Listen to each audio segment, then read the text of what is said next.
문재인 대통령이 잠시 뒤 백악관에서 도널드 트럼프 대통령과 단독 회담을 하고 북미 정상회담 성공 방안을 논의합니다. 워싱턴 취재기자 연결해 자세한 내용 알아보겠습니다. 이경희 기자.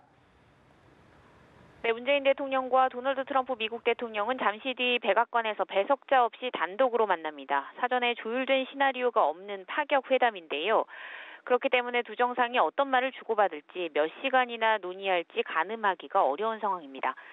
의제는 두 가지입니다. 6.12 북미 정상회담을 어떻게 성공시키고 중요한 합의를 도출하느냐, 또 합의를 어떻게 잘 이행해 나가느냐입니다. 이 때문에 북미 회담 타결 방안뿐만 아니라 타결 이후 합의가 깨지지 않고 충실히 이행될 수 있도록 하기 위한 조치에 대해서도 논의가 있을 것으로 보입니다.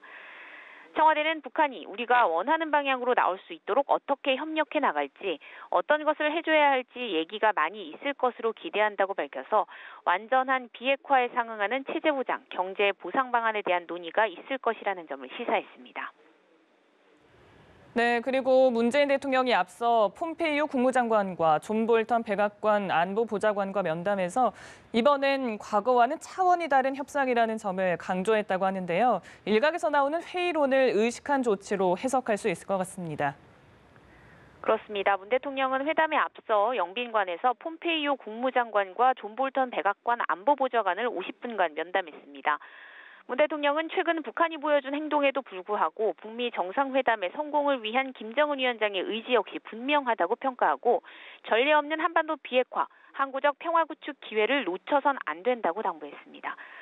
문 대통령은 이번 협상이 과거와는 여러모로 다르다는 점을 특히 강조했는데요. 많은 사람이 지난 25년간 북한과의 협상에서 기만당했다는 회의적인 시각을 갖고 있지만 이번은 역사상 최초로 완전한 비핵화를 공언하고 체제 안전과 경제 발전을 희망하는 북한의 최고 지도자를 대상으로 협상한다는 점에서 이전과는 차원이 다르다고 말했습니다. 그러나 북한과의 최종 협상이 쉽지만은 아닐 것이라는 점은 인정했는데요.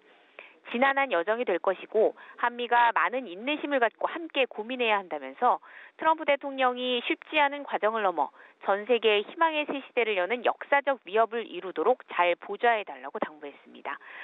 이에 대해서 폼페이오 국무장관은 지금 상황이 매우 중요하다는 것을 잘 알고 있다면서 한국을 위해, 미국을 위해 또 전 세계를 위해서 잘 해내기를 바란다고 화답했고 볼턴 보좌관도 한국과 좋은 협력을 하고 있다고 강조했습니다.